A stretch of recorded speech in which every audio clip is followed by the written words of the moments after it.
नमस्कार दोस्तों, स्वागत है आप सभी का YouTube चैनल जी के सर्च इंजन पर। आज के इस वीडियो में हम बात करेंगे मई महीने के राजस्थान करंट अफेयर। तो दोस्तों, अगर मई महीने के करंट अफेयर्स की बात करें तो नेक्स्ट है राजस्थान की ओर से खेलते हुए मोनिका जाट ने खेलो इंडिया रोड साइकिलिंग प्रतियोगिता में कौन सा मेडल जीता है। मोनिका जाट इन्होंने जीता है गोल्ड मेडल। ध्यान रखना, गोल्ड मेडल जीता है मोनिका जाट इस प्रतियोगिता में, जो खेलते हुए व्यक्तिगत टाइम ट्रायल 20 किलोमीटर में इन्होंने जो 26 घंटे 41 मिनट का समय लेते हुए प्रथम स्थान हासिल किया है। ये बीकानेर मंडल पर सीसी क्लर्क के पद पर कार्यरत है मोनिका जाट। नेक्स्ट, राजस्थान के सभी 25 लोकसभा क्षेत्रों में कुल कितने प्रतिशत वोटिंग हुई। तो ये क्वेश्चन भी एग्जाम में आपसे ज़रूर पूछा जा सकता है। टोटल वोटिंग अगर लोकसभा क्षेत्रों में 25 लोकसभा क्षेत्रों के लिए राजस्थान में 62.10% मतदान हुआ था। राजस्थान में मतदान, ध्यान रखना, 2 चरणों में हुआ था। 19 अप्रैल और 26 अप्रैल को वोटिंग हुई थी और 8 लोकसभा क्षेत्रों में महिलाओं का मतदान है वो पुरुषों से अधिक था और बाड़मेर में सर्वाधिक मतदान हुआ, ये आपको ध्यान में रखना है। नेक्स्ट है, राजस्थान में भारतीय पुरातत्व सर्वेक्षण एएसआई को हाल ही में खुदाई के दौरान किस जिले में महाभारतकालीन अवशेष मिला है। तो ये अवशेष डीग जिले में मिले हैं।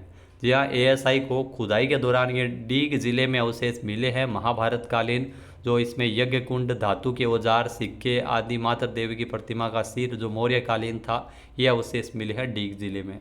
नेक्स्ट, राजस्थान में भ्रष्टाचार निरोधक ब्यूरो एसीबी के नए महानिदेशक के रूप में पदभार किसने ग्रहण किया है। तो डॉक्टर रवि प्रकाश मेहरड़ा, ये राजस्थान भ्रष्टाचार निरोधक ब्यूरो एसीबी के नए महानिदेशक के रूप में पदभार ग्रहण किया है राजीव कुमार के स्थान पर। नेक्स्ट है, online travel magazine Forbes advisor ने साल 2024 में मई माह में घूमने के लिए देश के 8 बेस्ट शहरों में राजस्थान का कौन सा शहर शामिल है। तो इसमें राजस्थान के उदयपुर को शामिल किया गया है। घूमने के लिए देश के 8 बेस्ट शहरों की सूची जारी की थी, इसमें उदयपुर है जिसे शामिल किया गया है। इसमें अगर बात की जाए तो दूसरा सबसे बेहतरीन शहर बताया है, इसमें पहला स्थान जो लद्दाख के स्पीति वैली का है। नेक्स्ट है, राजस्थान का सबसे लंबा 6.5 किलोमीटर लंबा रोपवे कहाँ बनाया जाएगा। तो इसे जयपुर में तैयार किया जाएगा। जयपुर में आमेर महल से जयगढ़ और नाहरगढ़ को ये रोपवे जोड़ेगा। तो राजस्थान का सबसे लंबा 6.5 किलोमीटर लंबा रोपवे होगा। नेक्स्ट है, उदयपुर के महाराणा प्रताप कृषि एवं प्रौद्योगिकी विश्वविद्यालय द्वारा गोद लिए गए किस गांव को स्मार्ट विलेज का खिताब मिला है। तो ये मदार गांव और हुंदर गांव को ये स्मार्ट विलेज का खिताब दिया गया है। राज्यपाल कलराज मिश्र ने गांव गोद लेकर स्मार्ट विलेज में रूपांतरित करने की पहल की शुरुआत की थी। नेक्स्ट है, 16वीं राजस्थान विधानसभा की जनलेखा समिति का सभापति किसे बनाया गया। तो टीकाराम जूली जो 16वीं राजस्थान विधानसभा की जनलेखा समिति के सभापति बने हैं। जो विपक्ष के जो नेता प्रतिपक्ष भी है राजस्थान विधानसभा में कांग्रेस के, टीकाराम जूली। नेक्स्ट है, हाल ही में राजस्थान में किस जिले के रामनाथ चौधरी जो दुनिया के एकमात्र नाग से अलगोजा बजाने पर इंडिया बुक ऑफ रिकॉर्ड्स में इनका नाम दर्ज हुआ है। तो ध्यान रखना, नाग से एक अलगोजा बजाने वाले दुनिया के एकमात्र कलाकार है, जयपुर से है रामनाथ चौधरी, जिनका नाम इंडिया बुक ऑफ रिकॉर्ड में दर्ज हुआ है, 80 साल के रामनाथ चौधरी। नेक्स्ट है, 9 मई को देश भर में वीर शिरोमणि महाराणा प्रताप की कौन सी जयंती मनाई गई थी। तो 484वीं जयंती मनाई गई थी। महाराणा प्रताप का जन्म 9 मई 1540 को मेवाड़ के राजपूताना राजघराने में हुआ था और महाराणा प्रताप और मुगलों के बीच कई युद्ध हुए, लेकिन 1576 में जो हल्दी घाटी का युद्ध था वो बहुत ही भयावह हुआ था। उसमें नैतिक रूप से महाराणा प्रताप है वो विजयी हुए थे। नेक्स्ट है, राजस्थान वानिकी एवं जैव विविधता परियोजना फेज 2 में किसे शामिल किया गया। तो इसमें जयसमंद सेंचुरी और फुलवारी की नाल को शामिल किया है। फुलवारी की नाल जो उदयपुर में है, जहाँ इनको शामिल किया गया है। नेक्स्ट क्वेश्चन है, मांड गायकी में मशहूर किस जिले के मांड लोक गायक अली मोहम्मद और गनी मोहम्मद को राष्ट्रपति द्रौपदी मुर्मू ने पद्मश्री सम्मान से नवाजा। तो इन दोनों का संबंध है वो बीकानेर से है। इनको मांड गायकी में योगदान के लिए पद्मश्री पुरस्कार मिला है। नेक्स्ट है, हाल ही में 41वीं सारस गणना में केवलादेव राष्ट्रीय उद्यान में कितने सारस पाए गए हैं। तो 15 सारस ही मिले हैं। संपूर्ण भरतपुर की अगर बात की जाए तो 143 सारस है वो पाए गए हैं। तो 40वीं सारस गणना जिसका आयोजन है वो किया गया था, जो उस समय 12 थे और 41वीं सारस गणना में ये 15 पाए गए हैं। नेक्स्ट है, राजस्थान में मौसमी बीमारियों की मॉनिटरिंग विभाग के किस ऐप से की जाएगी। तो ओडीके ऐप के माध्यम से मौसमी बीमारियां होती है उनकी मॉनिटरिंग करने के लिए चिकित्सा एवं स्वास्थ्य विभाग ने इस ऐप को लॉन्च किया है। नेक्स्ट है 15 मई को राजस्थान की पूर्व और पहली महिला उप मुख्यमंत्री डॉक्टर कमला बेनीवाल का निधन हुआ है। तो यह क्वेश्चन भी एग्जाम में आ सकता है, वह किस राज्य की राज्यपाल रह चुकी है। तो कमला बेनीवाल त्रिपुरा, मिजोरम और गुजरात की राज्यपाल के रूप में भी काम कर चुकी है। ये राजस्थान की पहली महिला मंत्री जो 1954 में मोहनलाल सुखाड़िया सरकार में बनी थी। राजस्थान की पहली महिला उप मुख्यमंत्री जो 2003 में अशोक गहलोत सरकार के काल में बनी थी। त्रिपुरा में 2009 में और मिजोरम में 2014 और गुजरात में 2009 में राज्यपाल के रूप में काम कर चुकी है।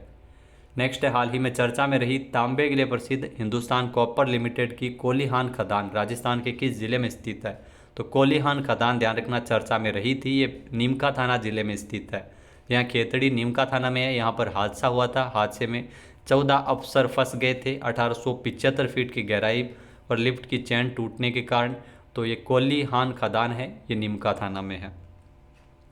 नेक्स्ट है गुजरात के कच्छ के रण से लेकर कहाँ तक 490 किलोमीटर का जो वाटरवे बनाया जाएगा। तो राजस्थान में बाड़मेर के बाखासर तक ये बनेगा। जो गुजरात के कच्छ के रण से लेकर 490 किलोमीटर का वाटरवे बनाया जाएगा। समुद्री मार्ग के माध्यम से इसमें आयात है वो किया जा सकेगा। नेक्स्ट है जल जीवन मिशन के अंतर्गत देश में नल कनेक्शन देने के मामले में राजस्थान कौन से स्थान पर है। तो राजस्थान इसमें 33वें स्थान पर है। मिशन में अब तक 42.56% ही नल कनेक्शन है वो दिए जा चुके हैं। मिशन शुरू होने के बाद में अगर बात की जाए तो राजस्थान में तो 15 मई 2024 तक टोटल 42.56% घरों को ही, इसमें 40,57,221 घरों को नल कनेक्शन दिए गए। नेक्स्ट संपूर्ण देश का दूसरा न्यूक्लियर फ्यूल कॉम्प्लेक्स राजस्थान में कहाँ स्थापित किया जाएगा। तो रावत भाटा में इसे स्थापित किया जाएगा। ये देश का दूसरा न्यूक्लियर फ्यूल कॉम्प्लेक्स है जो सितंबर में इसे समर्पित किया जाएगा। लगभग 4,000 करोड़ रुपए की इस परियोजना है। पीएम मोदी इसका उद्घाटन करेंगे। नेक्स्ट है केंद्र सरकार के ड्रीम प्रोजेक्ट स्मार्ट सिटी में कोटा का देश के टॉप 100 शहरों में कौन सा स्थान था। तो इसमें कोटा का 13वां स्थान था। यहाँ कोटा प्रदेश में दूसरे स्थान पर है। 70 में से 65 प्रोजेक्ट है वो कोटा के पूरे हो चुके हैं। और वैसे कोटा का दो देश के टॉप 100 शहरों में 13वें स्थान पर था। नेक्स्ट है हाल ही में किस राज्य सरकार ने प्रदेश में छोटू और मुन्ना ब्रांड के 5 और 2 किलो के नए सिलेंडर की योजना आरंभ की है। तो दोस्तों छोटू और मुन्ना ब्रांड की जो 5 और 2 किलो के नए सिलेंडर की योजना है ये राजस्थान सरकार के द्वारा शुरू की गई है। ये जो सिलेंडर है वो उचित मूल्य की दुकानों पर मिल सकेगा। इसके लिए विशेष बुकिंग करवाने की भी ज़रूरत नहीं पड़ेगी। तो अब सिलेंडर को तेल विपणन करें कंपनियों के रिटेल आउटलेट से ही अब तक खरीदा जा सकता था, लेकिन अब इसकी शुरुआत है वो राजस्थान में की जा रही है। तो खैरथल तिजारा जिले से पायलट प्रोजेक्ट के रूप में इस योजना की शुरुआत हुई है। नेक्स्ट है राजस्थान में किस यूनिवर्सिटी को लाइफ टाइम अचीवमेंट अवार्ड 2024 से नवाजा गया। तो जयपुर नेशनल यूनिवर्सिटी, इस यूनिवर्सिटी को लाइफ टाइम अचीवमेंट अवार्ड 2024 से सम्मानित किया गया है। यूनिवर्सिटी के कुलपति प्रोफेसर RL रैना को यह पुरस्कार जो प्रशिक्षण कार्यों, अनुसंधान, परामर्श एवं संस्थान निर्माण के विकास में योगदान के लिए दिया गया है। नेक्स्ट है बीकानेर क्षेत्र में दक्षिण पश्चिम सेना कमान के रणबांकुरा डिवीजन के द्वारा कौन सा अभ्यास का आयोजन किया गया था। तो अनंत विजय अभ्यास है जो आयोजित किया गया था। 20 से लेकर 22 मई तक इसका आयोजन है वो किया गया। ये युद्धाभ्यास पश्चिमी सीमा पर बीकानेर क्षेत्र में हुआ था। नेक्स्ट है हाल ही में 23 मई को राजस्थान सरकार के गोपालन विभाग ने कौन से मिशन की शुरुआत की है। तो इसके लिए मिशन संरक्षण की शुरुआत है वो गोपालन विभाग के द्वारा की गई है, जिसमें पौधे लगाए जाएंगे। इस अभियान की शुरुआत पूरे राजस्थान में एक साथ हुई है, जिसमें पंजीकृत गौशालाओं में पशुओं के लिए पानी की पर्याप्त व्यवस्था, पक्षियों के लिए परिंदे, दाना इत्यादि की भी व्यवस्था, पेड़ पौधे लगाने, ये भी इसमें कार्य किया जाएगा। नेक्स्ट है सांख्यिकी मंत्रालय की ओर से जारी PLFS सर्वे के मुताबिक राजस्थान में बेरोजगारी दर कितनी है। तो राजस्थान में टोटल बेरोजगारी दर है वो 24% है। यहाँ बेरोजगारी राजस्थान में 24% है। शीर्ष 5 राज्यों में राजस्थान भी शामिल है। सबसे ज़्यादा बेरोजगारी दर वाले राज्यों में केरल, जम्मू कश्मीर, तेलंगाना, राजस्थान और ओडिशा शामिल है। नेक्स्ट है हाल ही में राजस्थान के कितने सुरक्षा जवानों को राष्ट्रपति पुलिस पदक प्रदान किया गया था। तो 2 जवानों को राष्ट्रपति पुलिस पदक मिला था, जिसमें भरतपुर के चंद्रपाल सिंह जिनको मरणोपरांत और झुंझुनू के हरिकेश मीणा को राष्ट्रपति पुलिस पदक से सम्मानित किया गया था। नेक्स्ट है राजस्थान के किस मिशन के तहत दवा की दुकानें भी अब ऑनलाइन होगी। तो राजस्थान सरकार की ओर से आयुष्मान भारत डिजिटल मिशन के तहत अब दवाइयों की दुकानों को भी ऑनलाइन किया जाएगा। इसके लिए सभी दवा दुकानदारों को HFRID बनाना अनिवार्य है। तो औषधि नियंत्रण संगठन ने सभी दवा दुकानदारों को इसके आदेश है वो जारी किए हैं। नेक्स्ट क्वेश्चन है, ये भी बहुत महत्वपूर्ण है। राजस्थान का नया हेड ऑफ फॉरेस्ट फोर्स यानी हाफ के रूप में किसे नियुक्त किया? तो अरिजीत बनर्जी की नियुक्ति है वो हेड ऑफ फॉरेस्ट फोर्स यानी वन विभाग के मुखिया के रूप में की गई है। 27 मई को इनकी नियुक्ति के आदेश है वो जारी किए हैं। ये अक्टूबर 2026 तक इस पद पर रहेंगे।